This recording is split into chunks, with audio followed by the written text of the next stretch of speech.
กองประชุมใหญ่ครั้งที่6หน่วยภาคด่านภาษีสากลปักสันได้เปิดขึ้นอย่างเป็นทางการในวันที่29พฤษภาคม2025นี้อยู่ที่ห้องประชุมของตนภายใต้การเป็นประธานของสหายไก่สวน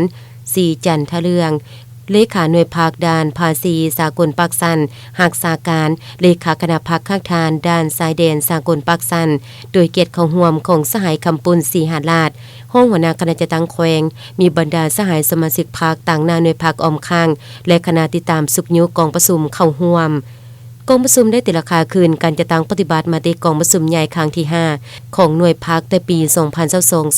2022-2024จากสหายวิสัยใส่สงครามห้องเลขาหน่วยพักด้านภาษีสากลปักสันซึ่งแม่นหน่วยพักหนึ่งที่ขึ้นกับคณะพักข้างทานด้านสายแดนสากลปักสันมีภาระบทบาทในการนำพาสินำสมาชิกพักพนักงานปฏิบัติเวียกวิสาเฉพาะตามโครงเขตความรับผิดชอบของตน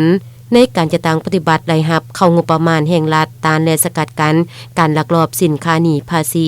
การค้าขายเถื่อนที่ผิดกฎหมายและปฏิบัติอย่างเข้มงวดต่อระเบียบการต่างๆที่เกี่ยวข้องกับเวียกงานภาษี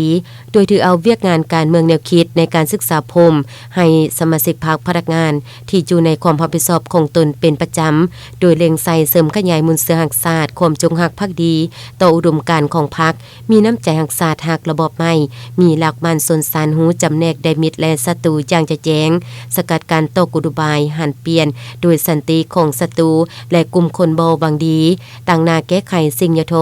ที่เกิดขึ้นในสังคมเห็นให้สมาชิกพรรคพนักงานมีความรับรู้และเข้าใจแจ้งสร้างความสมานต่อการนำพาของพรรคอย่างหนักแน่นมีความอุ่นเอียนทุนเทียงต่อทุกสภาพการที่เกิดขึ้นเป็นเจ้าการจะตั้งปฏิบัติหน้าที่การเมืองที่พรรครัฐมอบหมายให้ได้เคลื่อนไหวตามพระบทบาทขอบเขตสิทธิหน้าที่ของตนนำพาตามระเบียบพรรคและกฎหมายกำหนดไว้เป็นต้นนำพาจะตั้งปฏิบัติหน้าที่เวียกงานวิสาเฉพาะจัดเก็บรายรับเข้างบประมาณตามทิศทางแผนการที่คันเทิงมอบหมายให้มีผลสำเร็จในซุมปีผ่านมาการจะตั้งปฏิบัติจัดเก็บรายรับได้ทั้งหมด789ตือกว่ากีบเป็นที่เพิ่งพอใจในระดับที่ดีพอสมควรและเวียกงานอื่นๆกองประชุมผู้แทนสมบูรณ์ที่เขาร่วมได้พร้อมกันใช้สิทธิประชาธิปไตยของตนปอนบัตรเลือกตั้งเอาเลขาหน่วยพรรคสุดใหม่ซึ่งมีผู้สมัคร5สหายเลือกเอา3สหายกองประชุมครั้งปฐมฤกษ์ได้เป็นเอกสารเลือกเอาสหายไก่สอนสีจันทเรืองเป็นเลขาหน่วยพรรคด้านภาษีสากลปักสันเลือกเอาสหายวิสัยใส่สงครามเป็นรองเลขา